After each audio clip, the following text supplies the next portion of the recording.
कधी कधी विचार करताना जाणवतं की या महाराष्ट्राच्या भूमीत किती वेगवेगळ्या क्षेत्रातली किती असाधारण माणसं होऊन गेली.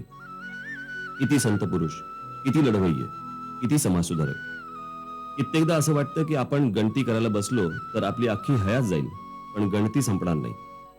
ही गणती कुठल्याही बाजूने करायला सुरुवात केली तरी एक महापुरुष दराखोऱ्यांच्या छाताडावर पाय रोवून आणि आपले विशाल बाहू पसरून साक्षात या महाराष्ट्राच्या नियतीला आव्हान देतो. त्या महापुरुषाच्या चरित्राकडे पाहताना आपले डोळे दिपून जातात. आजूबाजूचं काही दिसेनसं होतं, काही सुचेनसं होतं.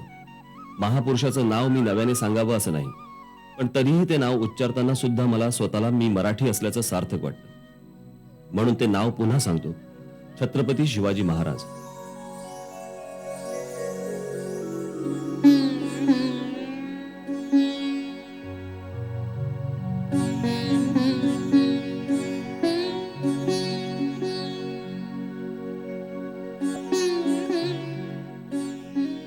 महाराजांचं चरित्र शब्दात सांगणं महाकठीण, कारण त्यात किती पैलू, किती जाणीवा, किती कथा आणि किती मूल्य.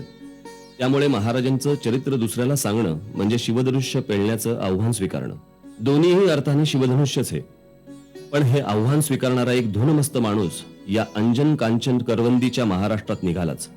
चांगल्या अर्थाने शिवचरित्राचं वेळ डोक्यात घेऊन स्वतःच महाराजांचं तुफान बनणाऱ्या या माणसाचं नाव शिवशाहीर बाबासाहेब पुरंदरे.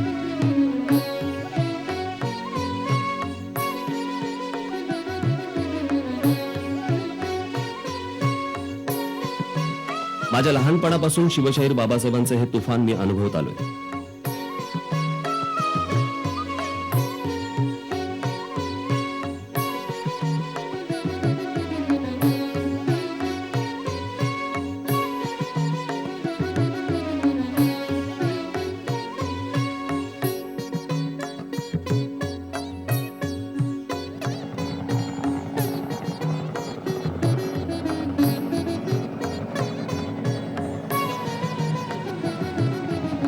बाबासाहेब पुरंदरेंचा आणि रायगडचा जवळचा संबंध. मराठी साम्राज्याचा पाया घालणाऱ्या छत्रपती शिवाजी महाराजांची ही राजधानी. शतकांच्या प्रतीक्षेनंतर स्वराज्याचं सिंहासन इथेच स्थापन झालं. बाबासाहेबांच्या शिवचैतन्याचे असंख्य आविष्कार जगभर झाले असले तरी रायगडावर मात्र बाबासाहेबांमध्ये जणू साक्षात इतिहास पुरुषाचा संचार होतो. आज त्यांच्या 83 वर्षाच्या आयुष्यात 500हून अधिक वेळा बाबासाहेब इथे आले असतील.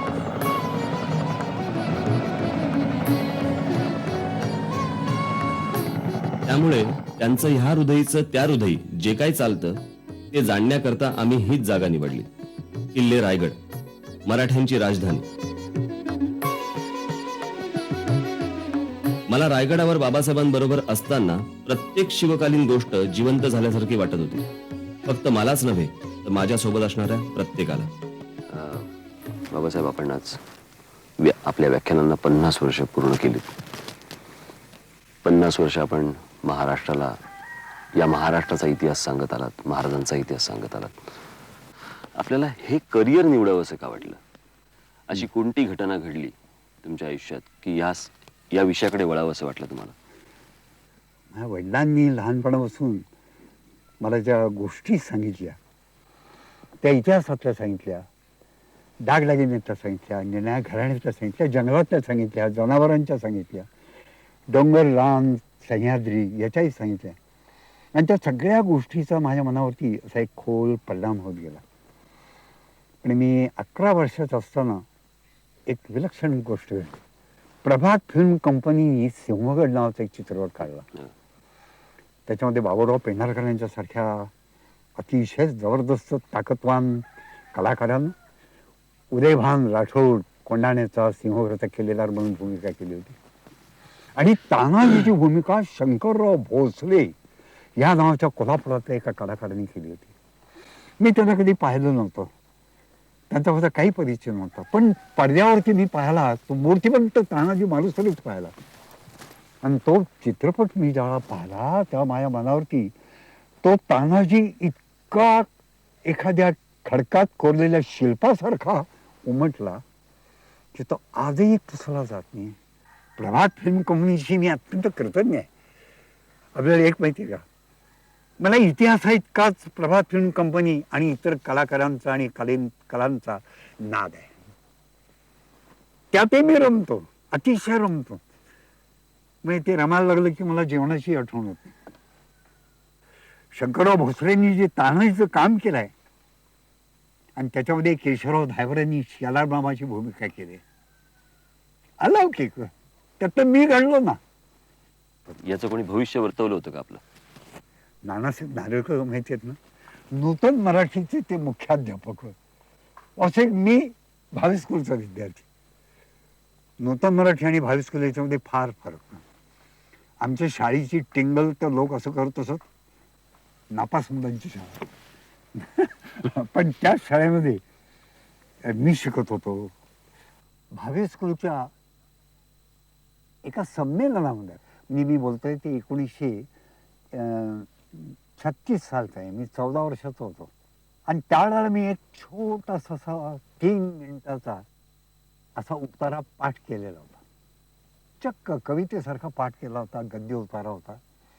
आणि तो मी स्टेजवर मी तो म्हणून दाखवला. तो ऐकला आणि प्रेक्षकामध्ये बसलेले पाहुणे म्हणून आलेले नूतन मराठीचे मुख्याध्यापक नानासाहेब नारळीकर ते चटकन आत आले. नानासाहेब नारळीकर म्हणजे एखाद्या पर्वताचं शिखरच होतं माझ्यापुढे. आणि मी एवढा एवढा झुरळ. त्यांनी 2 माझ्या दंडानं असं धरलं आणि असं असं उचललं आणि ते म्हणले, अरे खूप अभ्यास कर, खूप खूप शिक, खूप मोठा होशील. एका शिक्षकाने दिलेली प्रेरणा. की मला स्वतः शिकवायला नव्हते. मला कोणी विचारतात तुमचे गुरु कोण? जो शिकवतो तो गुरु. तो कोणी असेल, मग तो कोणी असेल आणि कोणत्याही बाबतीतला असेल, कोणत्याही विषयातला असेल. एकदा माझ्या वडिलांनी मला पर्वतीला नेलं आणि पर्वतीला सोन्याच्या मूर्ती होत्या, गणपतीची एक आणि पार्वतीची एक, अतिशय मौल्यवान. माझ्या त्या वयामध्ये मला एक मूर्ती अशी काही उचलून हातात धरता आली नाही. 1200 तोळे असे ते असं वजन. आणि त्या मूर्ती जेव्हा हातामध्ये घेतली त्यावेळेला तिने असं, वडिलांनी असं म्हटलं की या मूर्तींची स्थापना 200 वर्षापूर्वी अमक्या दिवशी इथे झाली. तुमचे माझे पूर्वज इथं हजर होते. ह्या एका गोष्टीचा माझ्या मनावरती इतका परिणाम होऊन गेला की ही मूर्ती आज मी हातात घेतोय, सोन्याची मूर्ती आहे, ती पुढे चोरीला गेली. परंतु ती मूर्ती माझ्या पूर्वजांनी पण पाहिली आहे किंवा हातात घेतलेली आहे, मी आज ती घेतोय. तर एक परंपरेचा असा प्रवाह नकळत माझ्या रक्त वाहिन्यामध्ये तो प्रवेश करीत होता. माझी जर प्रेरणा कुठे असेल ना, ते अशा लहानशा छोट्या मोठ्या गोष्टीत नाही. बाबासाहेबांनी इतिहासकालीन छोट्या मोठ्या गोष्टी जमवण्याकरता अनेक गड किल्ले कित्येक वर्ष पालथे घातलेत. अनेक इतिहासकालीन सरदारांच्या वंशजांच्या विनवण्या केल्यात. बाबासाहेबांचं घर म्हणजे अशा इतिहासकालीन वस्तूंचा मोठा खजिनाच आहे. गेली अनेक वर्ष मी बाबासाहेबांसोबत तो बघत आलोय.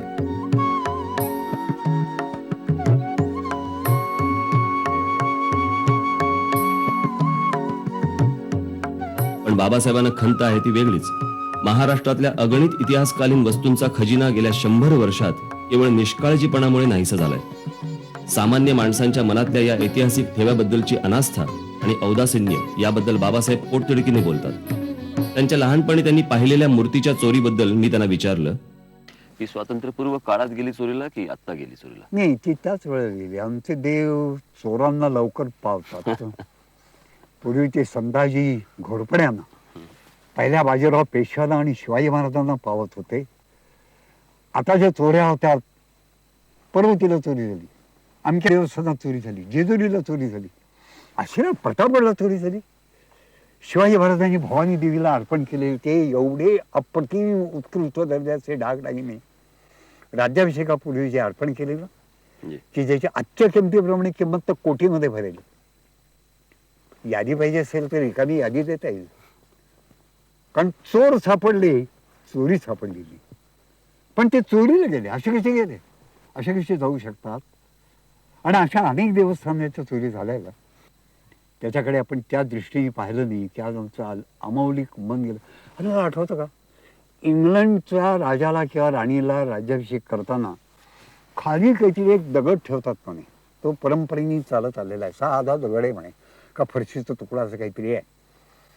आणि तो पुढच्या काळात म्हणजे या गेल्या 60-70 वर्षे पूर्वीच्या काळात तो नाहीसा झाला. सगळं राष्ट्र बेचैन झालेलं. आणि हजरत बलची कथा तर आपल्या कानावरती आलेलीच आहे. मग इतकी जर सामाजिक जागृती लोकांच्या मध्ये, ऐतिहासिक वस्तू, वास्तू, ऐतिहासिक स्मरण पानं ह्याच्याबद्दल जर असू शकते जगात, तर आम्हीच कसे असे करंट आहे की एवढा अलौकिक इतिहास परमेश्वराने आमच्या वाट्याला दिला, आम्ही निर्माण केला, आणि आम्हाला मात्र त्याचं स्मरण होत नाहीये. आम्हाला त्याची टिंगल टवाळी हेटाळणी करायची वाटते. माझा एक अनुभव आहे. मी ह्याच्यामध्ये होतो, लंडनला होतो, काय अभ्यास करत होतो.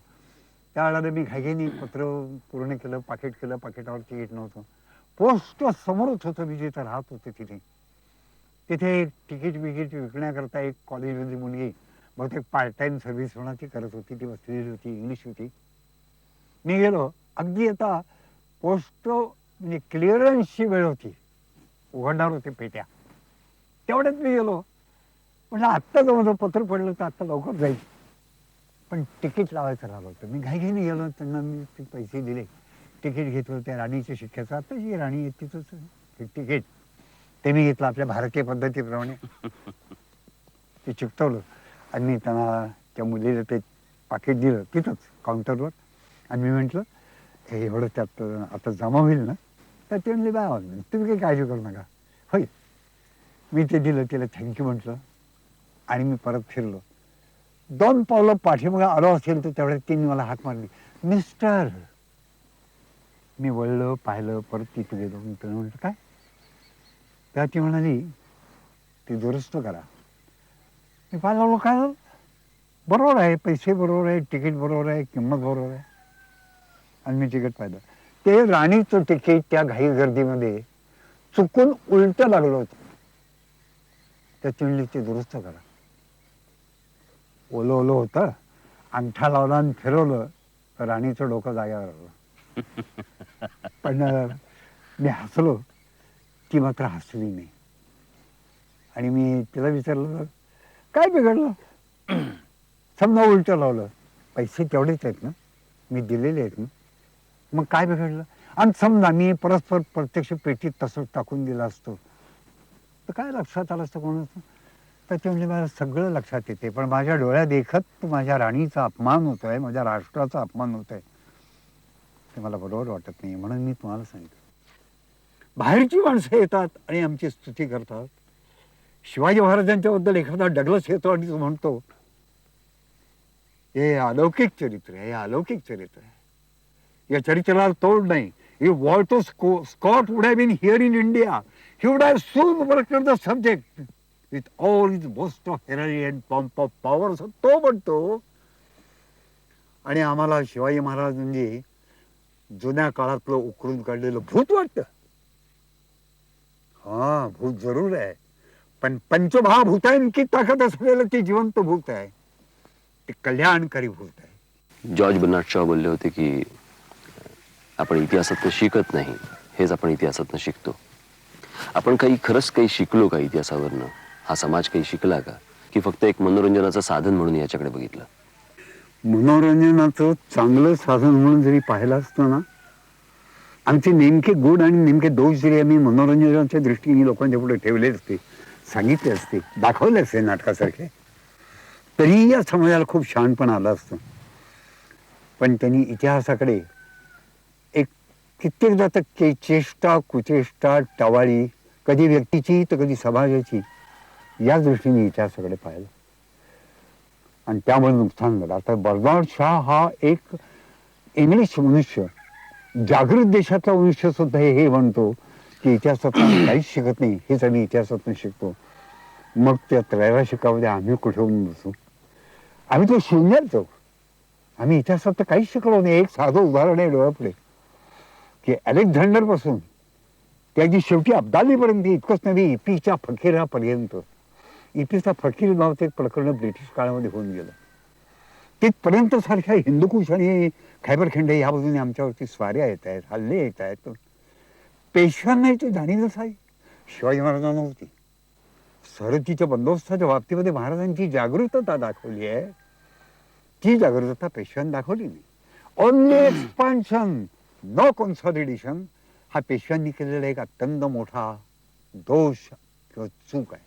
याचा अर्थच असा की मागच्या इतिहासात आम्ही काही शिकलो नाही, की ही बाजू जर रिकामी पडली की ह्या बाजूने शत्रू आत येतो.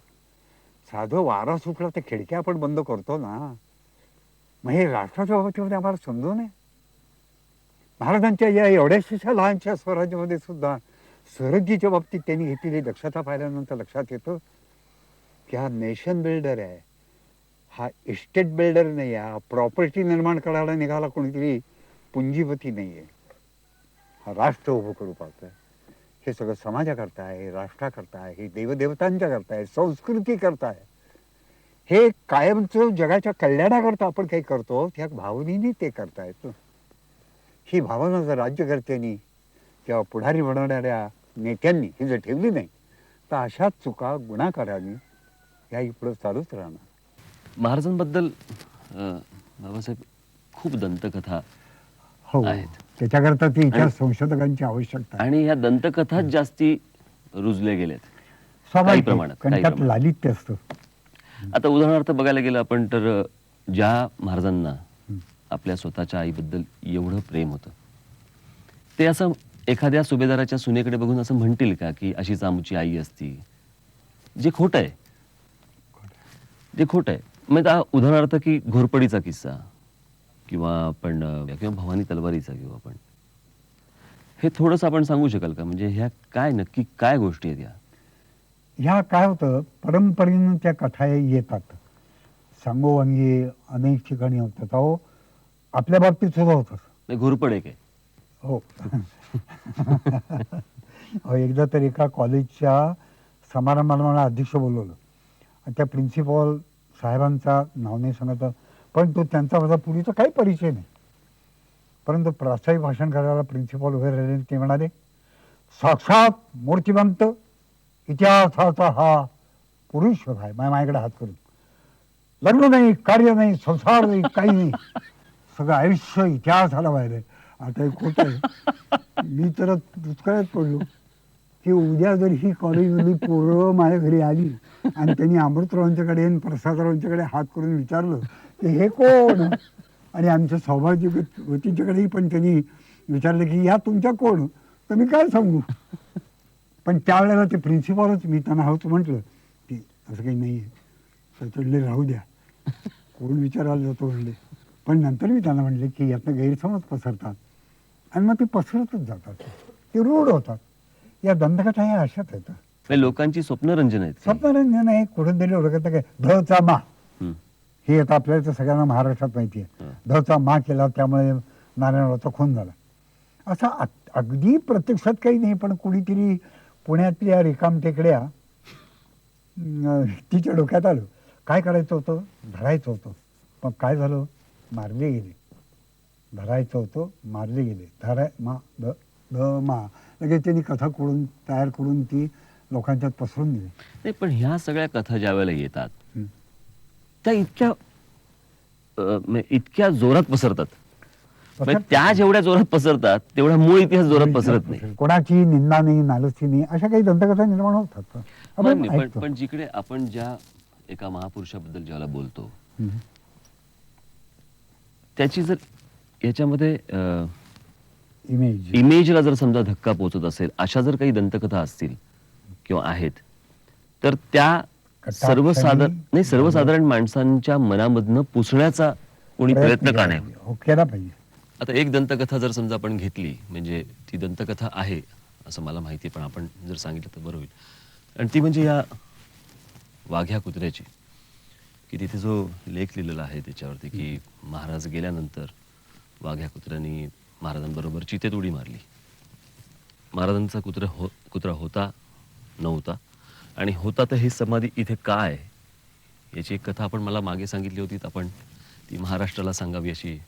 शिवाजी महाराजांचा कुत्रा किंवा आणखी निर्णया तऱ्हेचे प्राणी हे होते असे कागदपत्रातनं काही उल्लेख नाही. घोडे होते, ते असणारच, स्वाभाविक आहे. परंतु कुत्रं असलं पाहिजे असं म्हणायला एक बारीकसा आधार मिळाला आहे. शिवाजी महाराजांचं एक शिल्प कर्नाटकामध्ये धारवाडपासून एक 10 किलोमीटरवरती यादवार नावाचं एक गाव आहे. आधी तिथे एका मंदिरामध्ये एक शिल्प महाराजांचं लावलेलं आहे, त्यावेळेच आहे. आणि त्याच्यामध्ये महाराज असे आसनावरती बसलेले आहेत आणि बाकीचं सगळं काय आहे तिथे. पण तो आत्ता मुद्दा असा की तिथे खाली एक कुत्रं दाखवलं आहे. एक कुत्रं बसलं आहे त्या आसनाच्या खालच्या बाजूला. त्या कुत्रा असेल आणि कदाचित शिवाजी महाराजांच्या नंतर तो महाराजांचा वियोग, आपला मालक गेला आपला, ह्या दुःखामध्ये ते कुत्रं मेलंही असेल. लोकांनी मग त्याचं आणखीन काहीतरी करून त्याला असं थोडंसं नाटकी म्हणा किंवा नाट्यमय म्हणा असं रूप दिलं. पण या समाधीची कथा काही वेगळीच आहे. या ठिकाणी एक बारीकसा चौथरा असा होता. तो बारीकसा दिसतोय थोडा, बरं काही नव्हतं. हे जे बांधकाम आहे सगळं 1926च्या 30च्या अशा काळात ते केले गेलेलं आहे. शिवाजी रायगड स्मारक मंडळ म्हणून जे होतं त्यांनी ते केलेलं आहे. पैसा नव्हता. बरं, शिवाजी महाराजांचा तो जो काळ होता तो फारसा महाराष्ट्रामध्ये तसा गाजावाजाचा म्हणा किंवा असा अतिलोकप्रियतेचा असा तो नव्हता. त्यावेळेला काही परिस्थिती असते, त्यामुळं निधी जमवणं ही मोठी अवघड गोष्ट झाली होती. पुन्हा मंदीचा काळ, ब्रिटिशांचं राज्य, प्रयत्न चाललेला होता. राजे लक्ष्मणराव भोसले नागपूरचे, पुण्याचे गुंजाळ, तात्यासाहेब केळकर, नचिन केळकर, दादासाहेब कर्णिकर, ही सगळी मंडळी प्रयत्न करत होती पैसे जमवायचे, काम करायचं. आणि एकदम कुठून 4,000 5,000 कुठून आणायचे. आणि म्हणून या सगळ्या कार्यकर्त्या मंडळींच्या, शिवाजी रायगड स्मारक मंडळाच्या मंडळींच्या मनात एक कल्पना आली की आपण काही मंडळींना आवाहन करू. त्यावेळेला जे इंदोरचे महाराज होते त्यांच्याकडे आपण त्यांना आवाहन करू.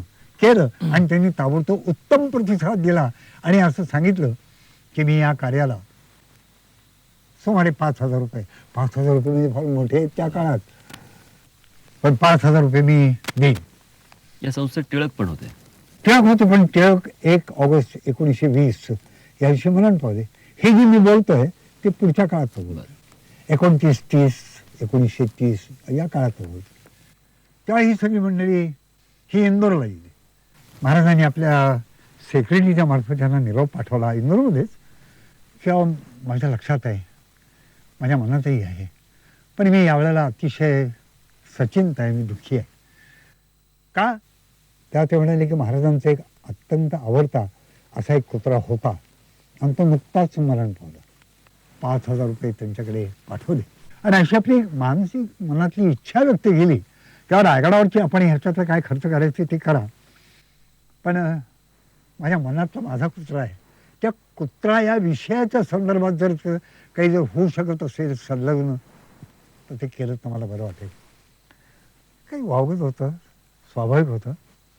त्या तात्यासाहेब केळकरांच्या मनामध्ये एक कल्पना आली की ही जी वाघ्या कुत्र्याची जी एक दंतकथा आहे तिचा आपण उपयोग केला आणि जर समजा त्यातमध्ये त्याच्यातही पण एक छोटंसं त्या कुत्र्याचंही स्मारक केलं आणि महाराजांच्या मनात ते शिवाजी महाराजांच्या बद्दलचे प्रेम आदर या सगळ्याच सार्थक होईल या कल्पनेनं मग ते पैसे हे असे त्यावेळेला खर्च करण्यात आले. हे काम पूर्ण करण्यात आलं आणि ती पण मूर्ती त्या कुत्र्याची. ते शिल्प परदेशी आहे असं म्हणतात. हो, काय झालंय त्यावेळेला कुत्रं तयार करून घेणं हे पुन्हा खर्चाचं काम होतं. तेव्हा आपले जे शिल्पकार करमरकर होते त्यांच्याकडे गेले. करमरकरांनी तो पुण्याचा पुतळा त्यांनीच केला ना. त्या करमरकरांच्याकडे ज्यावेळेला ही मंडळी गेली की आम्हाला असं ऐकलं, त्या त्यांनी दाखवलं हे पाहिजे तयार आहे, याचं तुम्हाला जे आवडतं ते घेऊन जा. तो तयार केलेला पुतळा त्यांच्याविषयी कुत्र्याचा होता, तो त्यांनी आणला आणि ते इथं बसवला. ते आगीत उडी मारली वगैरे ते अतिशयोक्ती. इतिहासकार म्हटला की तो स्वभावाने गंभीर असावा असा समज आहे. उपरोधाने, मिश्किलपणे किंवा विनोदाने बोलण्याचं या मंडळींना वावडं असतं असंही मानलं जातं. पण मी बाबासाहेबांना अनेकदा मिश्किल किंवा विनोदी प्रश्न विचारले आहेत. बाबासाहेबांची उत्तरंही थोडीच थोड मिश्किल असतात. पण बाबासाहेब हा मिश्किलपणा किंवा उपरोध निर्विष करण्याचा सावधपणा बाळगतात. एका अर्थाने ते प्रश्नांना पूर्णच उरतात. एक मिश्किल प्रश्न आहे. हो, आपण 50 वर्ष आज आपण व्याख्यान देत आहे शिवाजी महाराजांवरती. कधी असं वाटलं का की आपण स्वतः शिवाजी महाराज आहोत, आपला परत जन्म झालेला आहे आणि असा कधी भास झालाय किंवा शिवचरित्र सांगताना शिवचरित्र कधी आपल्यावरती असं कधी स्वार झालंय? असं कधी झालं नाही.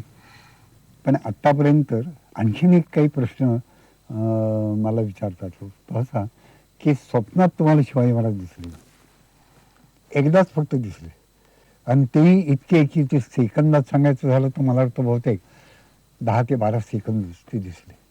काय बोलले? ते शाहिस्ते खानच्या वेळेला म्हणजे अंतर्मन कसं जागा असतं त्याचं मला तेव्हा प्रत्यय आला. शाहिस्ते खानवर छापा घालण्याकरता महाराज जेव्हा त्या लालमहालात शिरले त्यावेळेला, आता मी तर मला तर माहिती आहे ना पुढे काय घडलं, आधी काय घडलं, मग काय झालं, तर तेव्हा मला ते जाणवतंय की आता आपण चाललो, आता ते खंडारापाशी आलो. आता आतमध्ये गेल्यानंतर त्या ठिकाणी ते लोक झोपलेले आहेत, तर झोपलेल्या लोकांनाही ठार मारावं लागणार आहे ह्यात आम्हाला इतिहासकार सगळं माहिती म्हणून मला माहिती आहे. पण ते माझ्या मनात त्यावेळेला जाणवत होतं मला. आणि जेव्हा त्या अशा त्या भिंतीला पाडलेल्या खिंडारापाशी आम्ही येऊन पोचलो स्वप्नात, त्या महाराज इतकंच म्हणाले, आत म्हणजे आत चला. आणि मी आत गेलो, पण दचकून जागा झालो. का तर ते आता 13 लोकांना आपल्याला ठार मारण्याचं काम. आपल्या बाबासाहेब, आपल्या पत्नी फ्रेंच शिकलेल्या आहेत, त्यांना फ्रेंच भाषा येते. आपल्या कन्या, त्यांना पण फ्रेंच भाषा येते. त्या मला असं वाटतं शिकवतात देखील, हो. लेक्चर्स पण देतात. हो. पण या सर्वांना आपण ज्याच्यामध्ये आयुष्य घातलं, त्या शिवाजी महाराज किंवा आपला इतिहास किंवा या सगळ्या गोष्टींमध्ये त्यांना कधी रस वाटला नाही का, किंवा त्यांना कधी पडावंसं वाटलं नाही का? नाही, ते त्यांच्या पद्धतीने त्या मर्यादेपर्यंत ह्या सगळ्यामध्ये समरस झाले, आताही होतात. बर. की काही गाणी आमच्या थोरल्या कन्या, त्यांचं नाव आहे माधुरी, बरोबर. तर आम्ही त्यांना जिजाऊ साहेब म्हणतो. बरं. तर त्या त्याच्यामध्ये भाग घेतात. त्यांनी कधी आतापर्यंत एकदाही ते नाकारलं नाही किंवा टाळलं नाही किंवा अनिच्छा दाखवली नाही, नावड दाखवली, असं कधी घडलं नाही. आता सगळं घरच मुळे या सगळ्या कार्याची गुंफले, पण प्रत्येकाचं एक एक शोभा आहे. त्यांचं ते फ्रेंच शिक्षण, त्याच्यानंतर गायन, हो. त्यांचं चित्रकला, खेड्यापाड्यातनं आलेल्या हुशार पण गरीब विद्यार्थिनींकरता काही मदत करणं, ही जी काही कामं आहेत ना त्या करता येतं. आणि माझ्या पत्नी त्या सुद्धा अशाच एका कामामध्ये तिने पूर्णपणे गुंफून घेतले. मी खरं सांगू, मी या दोघींच्याकडे जे पाहतो ती योगिनी म्हणून पाहतो. ज्या अर्थाने आपण संसार करतो, हौस मौस गंमत चंगळ मंगळ, तसं त्यांनी दोघींनी त्यात तसा रस घेतले नाही. त्यांचा रस, आणि मलाही त्यात आनंद आहे. अमृतराव, प्रसादराव यांची पण आपापली क्षेत्र मोठी आहेत, वेगळी आहे. पण मी त्याच्यावरती येणारच होतो की घराणेशाही नाही, परंतु हा आपला जो काही आपण घेतलेला वसा किंवा आपण हातात घेतलेलं हे कार्य व्याख्यानांच्या रूपाने असेल, पुस्तकांच्या रूपाने असेल, खास करून व्याख्यानांच्या रूपाने, हे अमृतरावांना किंवा प्रसादरावांना हे पुढे न्यावंसं नाही का वाटलं कधी? त्यांच्या आवडीनिवडींना मी मुद्दाम वळण देणार नाही. माझं असं मत आहे, मी ते व्यवहारात पाळतो, की तुम्हाला मी डिक्टेट करणार नाही, तुम्हाला मी ते बजावणार नाही, तुम्ही ते कराच म्हणून हट्ट धरणार नाही.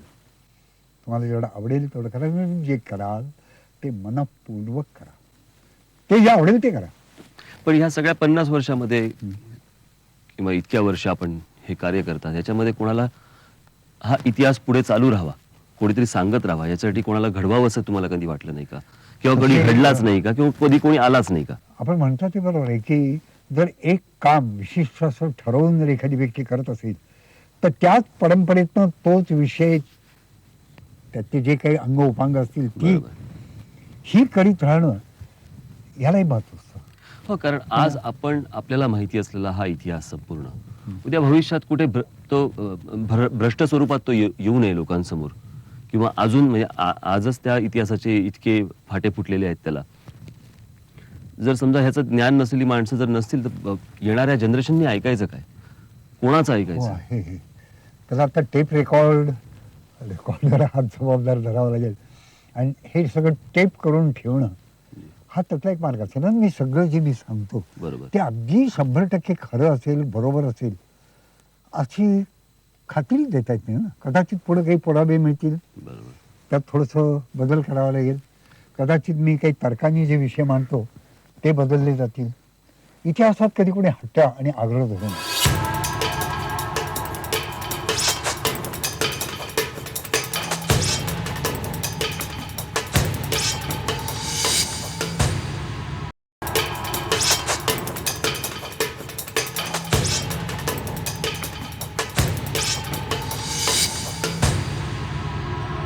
आणि इतक्या प्रवासामध्ये असं कधी कोणी तुम्हाला समोर आढळला का माणूस की तुमच्याकडे एवढे लोक येतात हो. भेटतात त्याच्यामध्ये कोणामध्ये असा स्पार्क तुम्हाला दिसला का? आहे आहेत आहेत 4-2 तरुण मुलं अशी आहेत की ते वाहून गेला तयार की स्वतःला वाहून घेत आहेत. त्यांनी लिहिलं आहे.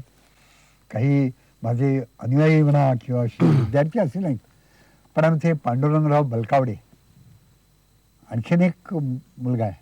आता पांडुरंगराव बलकावडे हे उत्कृष्ट संशोधक आहेत.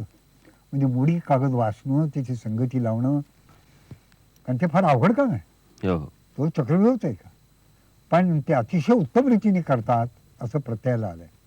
बाबासाहेब आत्ताचं युग पाहता इतकं फास्ट सगळं रेडीमेड आणि ताबडतोब सगळ्या गोष्टी पाहिजेत असं असताना अर्थकारण सांभाळून शिवाजी महाराजांचा शिवचरित्राचा या सर्व गोष्टींचा प्रसार करणं प्रचार करणं शक्य आहे का, की आपण जसे केलं तितकंच ते अजूनही अवघड आहे?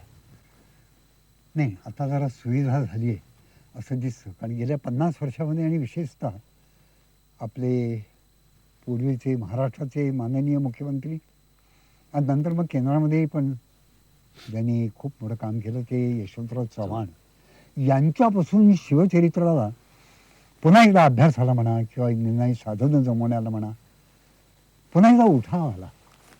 आता निदान जनतेला इतकं पटलंय की इतिहास हा अगदीच काही टाकाऊ फालतू विषय नाही. त्यातही काही आहे, प्रेरणा देणार आहे, काही सांगणार आहे, काही आनंद देणार आहे, काही कलात्मक आहे. यामुळे असं हे मी त्यावरती निराश नाही की काही तरुण मुलांनी शिवाजी महाराजांच्या, आता माझा विषय म्हणून मी शिवाजी महाराजच म्हणणार, मी काही एकदम दुसरा विषय घेणार नाही, परंतु त्या विषयाच्या बाबतीतही काही चांगलं करावं. आर्ट गॅलरी तयार करावं. रायगडावरची आर्ट गॅलरी का नसावी? एवढे चित्रकार महाराष्ट्रामध्ये आहेत. कोल्हापूर ते या बाबतीमध्ये श्रीमंत आहे. मुल्लेर नावाचा एक चित्रकार होता, त्यांनी शिवाजी महाराजांच्या जीवनावर चित्र काढले आहेत. खुद्द शिवाजी महाराजांच्या काळामध्ये एक मीर मोहम्मद ह्या नावाचा एक चित्रकार होता, त्यांनी महाराजांचं घोड्यावरचं चित्र काढलंय त्यावेळेला. तो औरंगजेबाच्या म्हणजेच मोहजमच्या दरबारामध्ये तो त्याच्या नोकरीच आहे. त्यांनी काढलेल्या चित्राच्या पाठीमागं त्यांनी लिहूनही ठेवलेलं आहे. हे मूळ चित्र आहे ते पॅरिसमध्ये बिब्लिऑथिक नेशनल या नावाची जी प्रचंड लायब्ररी आहे त्या लायब्ररीमध्ये आहे. मी पाहून आलो आहे आणि ते प्रसिद्ध आहे, आपल्याकडे पाहायला मिळतं. आणि त्या चित्राच्या पाठीमागे त्यांनी लिहिलं आहे कल में मेरे मोहम्मद, वर शिवाजी महाराजांचं नावही घेतलंय. कल में मेरे मोहम्मद निस्बत शहजादे साहेब आलम मुअज्जम असं लिहिलेलं आहे. म्हणजे बंधन नाही. व्हॅलेंटाईन नावाचा जो डच एक वखारीचा अधिकारी होता सुरतेमध्ये, त्यानं आपला एक चित्रकार पाठवला होता सुरतेच्या स्वारीच्या वेळेला शिवाजी महाराजांच्याकडे. त्यांनी एक शिवाजी महाराजांचं चित्र काढलंय. आज ते हेगच्या आर्काईव्हमध्ये आहे. मी प्रत्यक्षही पाहिलंय आणि आपल्याकडे ते प्रसिद्धही झालंय. त्या चित्राच्या खाली लिहिलेलं आहे. म्हणजे स्पेलिंग प्रमाणे उच्चार करायचा झालाच होता असा होईल. डेन हेअर सेडवाजी असा त्याचा उच्चार होईल. मग आपल्याकडचा इतिहास पाहायला परदेशी जावं लागतं. हे मगाशी मला आठवतंय राजे, आपण म्हणालात की आज आम्ही शिवचरित्र जे कोणी सांगतो, मग कोणी सांगणार असेल, अनेक अभ्यासक आहेत, सांगतात, लिहितात. त्याच्यामध्ये जवळजवळ 70% मटेरियल किंवा ज्याला आपण आधार म्हणतो, डेटा म्हणतो, तो बिन मराठी माणसांच्याकडनं आपण गोळा केलेला आहे. म्हणजे त्यांनी त्यावेळेला काही जे लिहून ठेवलं, मग त्यात पर्शियन आहेत, त्यात पोर्चुगीज आहेत, त्याच्यामध्ये अरबी आहेत, थोडेफार इंग्लिश तर आहेतच आहेत. म्हणजे मराठी माणसाची परंपरा ही अजून चालूच आहे तशीच्या तशीच. असंच आहे. आमची तो रीत ऐसी की गगना एवढे केले तरी तळ्या एवढे न लिहावे. हे नाना फडणवीसाचा किंवा पेशवाचा त्यावेळेचा एक वकील होता गोविंदपंत काळे म्हणून हैदराबादला.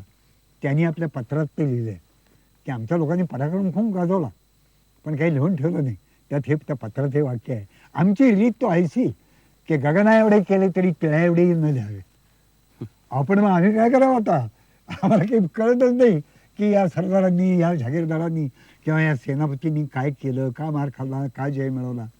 नाही मलाही पण एक वाटतं बरं का, तर आपल्याला कसं वाटतं की एवढे मोठे अलौकिक चमत्कार म्हणता येईल, मिरॅकल, असे पराक्रम, अशा कृती, अशी कारस्थानं शिवाजी महाराजांनी केली ना. महाराजांनी काय लिहून ठेवलं नाही, का लिहिलंय पण सापडलं नाही, काय झालं. आपल्या एका व्याख्यानामध्ये आपण असं म्हटलं होतं की शिवाजी महाराजांचा इतिहास म्हणजे सामान्य माणसांनी उभा केलेला एक असामान्य इतिहास. अगदी खरं आहे. आजची परिस्थिती पाहता स्वयंभू काही एकूण नेतृत्व आणि सर्वच बाजूने तर स्वतःला असामान्य आहोत असं एक स्वतःच भासवून सामान्य इतिहास घडवताना दिसत नाहीत का. मोठा अवघड प्रश्न आहे.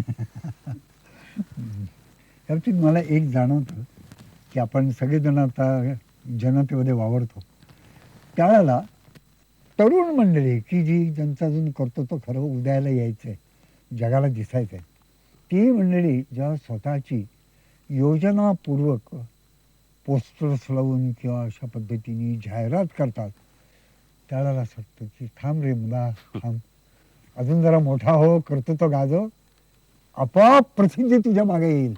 सध्या सिद्धीच्या मागे लाग. आम्ही सिद्धीच्या मागे लागत नाही, आम्ही प्रसिद्धीच्या मागे लागतो. बुद्धीच्याही नाही. मगाशी हा विषय मी जेव्हा सुरू केला बाबासाहेब त्यावेळेला आपल्या मुलांपासून हा विषय सुरू केला होता. आपण मगाशी म्हणालात की मी कधी त्यांना डिक्टेट केलं नाही कुठची गोष्ट, मान्य, पण मुलांच्या वाढीमध्ये आपला हातभार किती. माझ्या भटकेपणामुळे आणि खरं आज जी आमची मुलं, आणि माझ्या दृष्टीने आता मी बाप असल्यामुळे अधिकारवाणीने सांगू शकतो की माझी मुलं हुशार आहेत, शाणी आहेत, नम्र आहेत, खानदानी आहेत. आपल्या समोर की बाहेर पण सर्वच. मी त्याला पुरंदरेपणा म्हणतो, तो त्यांच्यामध्ये दिसतो मला. ह्याचं जे श्रेय कोणाला असेल ना तर ते श्रेय त्यांच्या आईनं आहे. हे मी नम्रतेनं घरी गेल्यानंतर बरं वाटावं अशा भावनेने बोलत नाही, मी खरंच बोलते, मी प्रामाणिकपणे सांगतो. व्यक्तिशः मी भाग्यवान आहे, माझं घराणंही पण भाग्यवान आहे. आपल्या या उपक्रमामध्ये आपण इतकी वर्ष काम करताय याच्यामध्ये सुरुवातीपासूनचे आपल्या बरोबरचे सहकारी कोण. खूप आहेत. नाही असतील खूप, पण अगदी म्हणजे की तुम्ही कुठेही गेलात तरी ते बरोबर आहेतच ज्या आजपर्यंत. म्हणजे प्रतापराव हो, गेली जवळजवळ 35 वर्ष त्यांची सावली आणि माझी सावली वेगळी शोधता येणार नाही असे माझ्या बरोबर वाटत आहेत. मी काही सांगितलं, काही करायचं म्हटलं तर पहिल्याबरोबर म्हणजे हाक मारायच्या आधीच ते हजर असतात, त्यांनी ओ दिलेली असते. अशी मंडळी आणखीनही आहेत. वेगवेगळ्या क्षेत्रात काम, जीवनात क्षेत्रात काम करणारी आहेत. डॉक्टर रवींद्र लोहकरे ते डॉक्टर आहेत, ते पुण्यात एक उत्तम दर्जाचे सर्जन आहे. पण जरी लोकांना सांगितलं की रायगड आणि शिवाजी महाराज आणि आणखीन काही कामं जे काही आम्ही उपद्व्याप म्हणा, उद्योग म्हणा जे करतो ना त्याच्यामध्ये डॉक्टरांचा न बोलता ते फार कमी बोलतात, पण त्यांचा प्रत्येक वेळेला अतिशय मोठा सहभाग असतो, सहकार्य असतं. जगदीशराव चव्हाण या नावाचे एक इंजिनियर आहेत, ते आमच्या ह्या सगळ्या कामात विशेषतः त्यातल्या त्यात आम्ही कल पाहतो की याचा कल चित्रकलेकडे आहे. आमचे संजयराव परदेशी नावाचा एक मुलगा आहे, तरुण आहे, पण तो उत्तम शिल्पकार आहे. त्याने अनेक पुतळे तयार केले. पुण्याचा डिक्कन युगानेवरचा संभाजी महाराजांचा जो पुतळा आहे ना तो त्यांनी तयार केला आहे, अतिशय सुंदर. पण ही कोणी शिल्पकलेत आहे, कोणी चित्रकलेत आहे, कोणी लेखनात आहे, कोणी काव्यात आहे, कोणी आणखी खेळण्यात आहे. आता आमचे प्रसादराव आहेत, त्यांच्या उड्या मारणं वगैरे वगैरे जे त्यांना त्याची फार आवड आहे. त्याचंही महत्त्व नक्की आहे. त्यातनं मुलं धाडसी बनतात, उत्साही बनतात. उत्कृष्ट रायडिंग करणारी आज पुण्यामध्ये प्रसादरावांच्या सारखी किंवा प्रतापरावांच्या सारखी आज कमीत कमी 100 मुलं आणि मुली पुण्यात आहेत. जे आपल्याला माहीत नाही ते माहीत नाही असं स्वच्छ शब्दात सांगणाऱ्या बाबासाहेबांना त्यात कधीच कमीपणा वाटला नाही. याचं कारण ते आपल्या वयाच्या विशीत ज्ञानाची स्पर्धा करायला निघालेच नव्हते. त्यांची स्पर्धा होती ती सह्याद्रीच्या डोंगरदऱ्यांशी.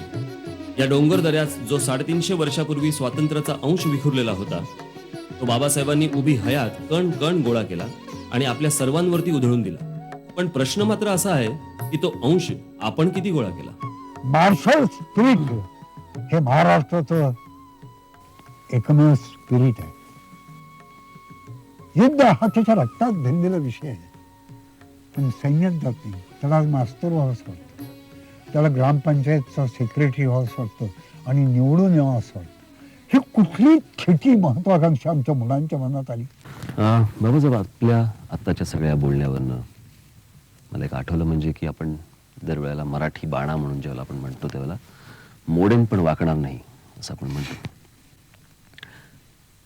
आजची परिस्थिती पाहता वाकणं जाऊन देत, परंतु मराठी मन कुठेतरी मोडून पडले असं वाटतं का? मला असं वाटतं इथं महत्वाकांक्षा कमी पडते. अजून वेळ लागत नाही आमच्या मुलांना. वेळ लागल्याशिवाय शहाणपण येणार नाही. एक काळ असा होता ना, 5 लाख फौज घेऊन आलेला औरंगजेब हे स्वराज्य सहज घेऊन टाकतो की काय अशी कल्पना लोकांच्या डोळ्यापुढे यायला लागलेली होती. भीती काही न वाटत होती. 25 वर्ष हा महाराष्ट्र लढला, झगडला, मोडलाही नाही, वाकलाही नाही. औरंगजेब जिवंत असताना नर्मदा ओलांडून आमच्या फौजा पलीकडे गेलेले आहेत. धनाजी जाधव, नेमाजी शिंदे, खंडेराव दाभाडे यांच्या फौजा उत्तरेकडे गेलेल्या आहेत. सिरोंज मारली या नावाचं एक पत्र उपलब्ध आहे. सिरोंज एक मध्य प्रदेशातलं एक महत्वाचं गाव आहे. सिरोंज मारली म्हणजे जिंकली, आम्ही त्याच्यावरती हल्ला चढवला, हा त्याचा अर्थ आहे. पण इतिहास सांगूनच, इतिहास वाचूनच ह्याच्यात समाधान मानायचं का आता? मी तर म्हणेन की शिवाजी महाराजांचंच एक वाक्य आपण डोळ्यापुढे का ठेवून. महाराज ज्यावेळेला अफजल खानला भेटायला निघाले त्यावेळेला अनेक मावळ्यांनी त्यांना प्रेमानं गराडा घातला की महाराज तिथं धोका आहे त्या भेटीच्या जागेवर, आम्हालाही तुमच्याबरोबर घेऊन जा, असं त्यांचं महाराज त्यांचं मन प्रेम ओळखत होते. पण महाराजांनी त्यावेळी जी उच्चारलेली वाक्य आहेत ना ती मात्र आम्ही कधीही लक्षात ठेवली नाही. महाराज ते आपल्या मावळ्यांना असं म्हणाले, दादांनो निर्वानिर्वेचे बोलतो, जरी आम्हाच काही दगाफटका झाला तरी राज्य राखावे, राज्य वाढवावे. आणि त्या पुढे एक वाक्य आहे, ज्यास जे काम सांगितले ते त्याने चोख करावे. त्या चोख मध्ये किती तपशील भरलेला आहे. कोणी आपल्या कामामध्ये कमी पडू नये हा त्याचा अर्थ. यादव राजाच्या वेळेला जसा महाराष्ट्र बेसावध राहिला अल्लाउद्दीन खिलजीच्या वेळेस, आज तसाच महाराष्ट्र पुन्हा बेसावध आहे असं वाटतं का? म्हणजे मला असं वाटतं म्हणून आपल्याला विचारतो. महाराष्ट्रावरती होणारी विविध प्रकारची कुठच्याही क्षेत्रातनं होणारी आक्रमण की ह्याच महाराष्ट्राच्या मातीमध्ये तोच मराठी माणूस कुठेतरी चाचपडताना दिसतोय. खरं सांगू का, जीर्ण शीर्ण झालेल्या आपल्या एका प्रचंड राष्ट्राला स्वातंत्र्य मिळालं तर पहिल्या 2 पिढ्यांना उपभोग घेण्याची परवानगीच नाही. कष्ट कष्ट आणि कष्ट. इंदिरा गांधींनी ते काही 20 कलमी त्यांच्या आणीबाणीच्या काळामध्ये जे दिले होते ते एकदा मी अगदी शांतपणे वाचले. अहो खरंच चांगले होते. जे चांगलं होतं ते कोणाचंही चांगलं असेल तरी आपण स्वीकारलं पाहिजे, त्याला पाठिंबा दिला पाहिजे, ते उचलून दिलं पाहिजे. आणि आजच्या तरुणांच्या पुढे जी माणसं आहेत ना त्याच्यामध्ये आपल्यासारखी माणसं आहेत. फार मोठ्या आशेने आम्ही पाहतो प्रत्येक क्षेत्रामध्ये जिद्द धरून महत्वाकांक्षा धरून जर उभं राहिलं तर राष्ट्र उभं राहतं.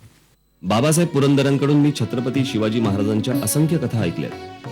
एखाद्या ऐतिहासिक घटनेबद्दल न्याय काय आणि अन्याय काय याचा निवाडा करायचा झाला तर संदर्भ म्हणून मला शिवाजी महाराजांच्या चरित्राकडे पुन्हा पुन्हा बघावंसं वाटतं. अगदी आपलं रोजचं आयुष्य जगताना सुद्धा कोणतं मूल्य बरोबर कोणतं मूल्य चूक याची जाणीव सतत मनाशी राहावी म्हणून मी छत्रपती शिवाजी महाराजांच्या आयुष्यातल्या प्रसंगांचा संदर्भ तपासून पाहतो.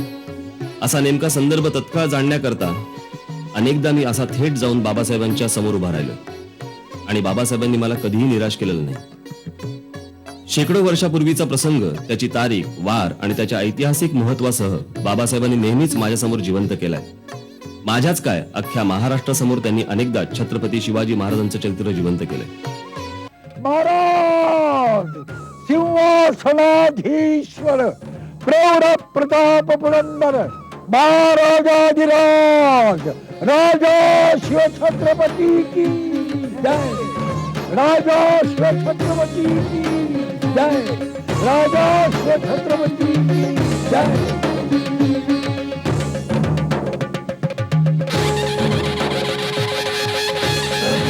चंद्र एक देव वर्धिष्णुर्विश्ववरेण्यः